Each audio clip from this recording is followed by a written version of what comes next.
موضوع ہے طلباء میں خودسوزیوں کا بڑھتا ہوا رجحان۔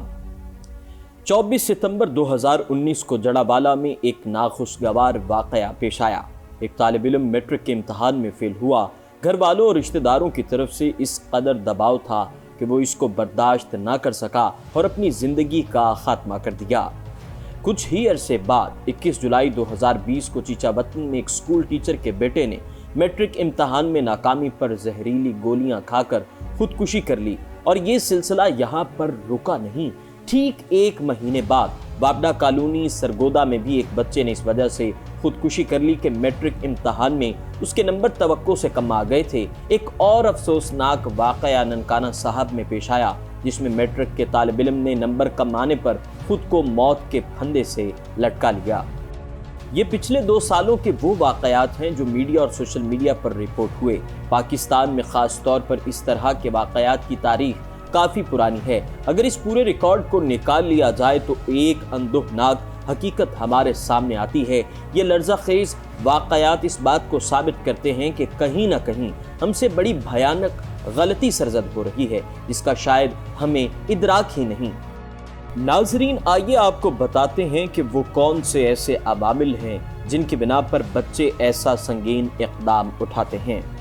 نمبروں کی ریٹ ریس۔ آج کل والدین نمبروں کی ریٹ ریس میں لگے ہوئے ہیں، اور بچوں سے ایک بڑا تقاضا یہی ہوتا ہے کہ بیٹا نمبر پورے لے کر آنا۔ بچے والدین کے ارمان پورا کرنے کے لیے ایسے ذہنی کرب میں مبتلا ہو جاتے ہیں کہ پھر وہ روز جیتے اور روز مرتے ہیں۔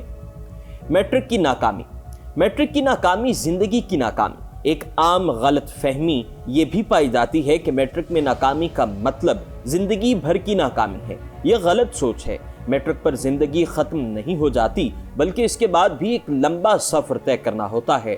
میٹرک کی اہمیت اپنی جگہ، لیکن بچے کو یہ باور کروانا کہ وہ ہمیشہ کے لیے ناکام رہے گا انتہائی خطرناک ہے۔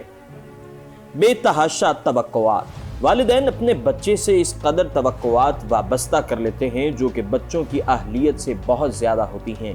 ایک لوڈر گاڑی میں 10 ٹن وزن کی گنجائش ہے اور آپ اس پر 100 ٹن لاد دیں گے تو نتیجہ کیا نکلے گا ہر عقل مند شخص سمجھ سکتا ہے۔ تکنیکی قابلیت کی کمی۔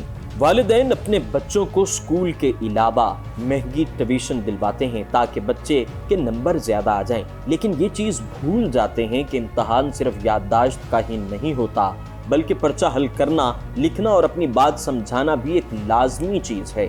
بچوں کو یہ مہارت نہیں سکھائی جاتی کہ جس کی وجہ سے بھی ان کے نمبر کم آ جاتے ہیں۔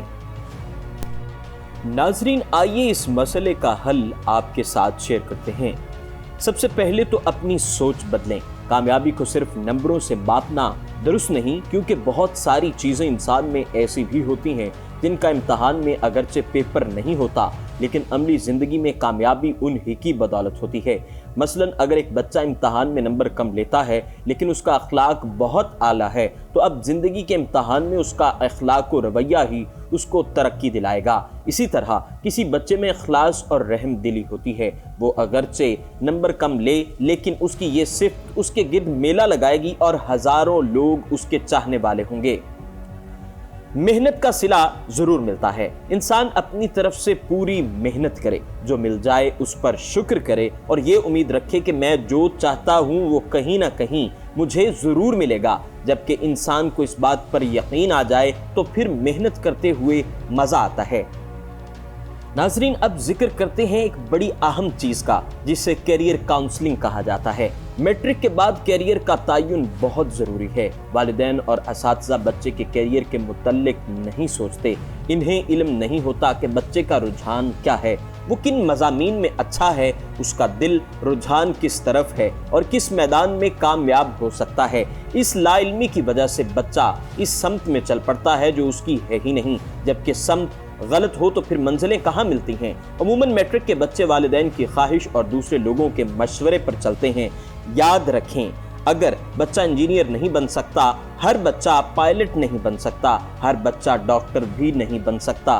دنیا میں اس وقت ہزاروں شعبہ جات ہیں اور ڈیجیٹلائزیشن کے بعد تو ترقی کے اس قدر میدان کھل چکے ہیں جس کا اندازہ نہیں۔ اس لیے بچوں کے فطری رجحان کو دیکھ کر ان کے لیے مناسب فیلڈ کا انتخاب کریں۔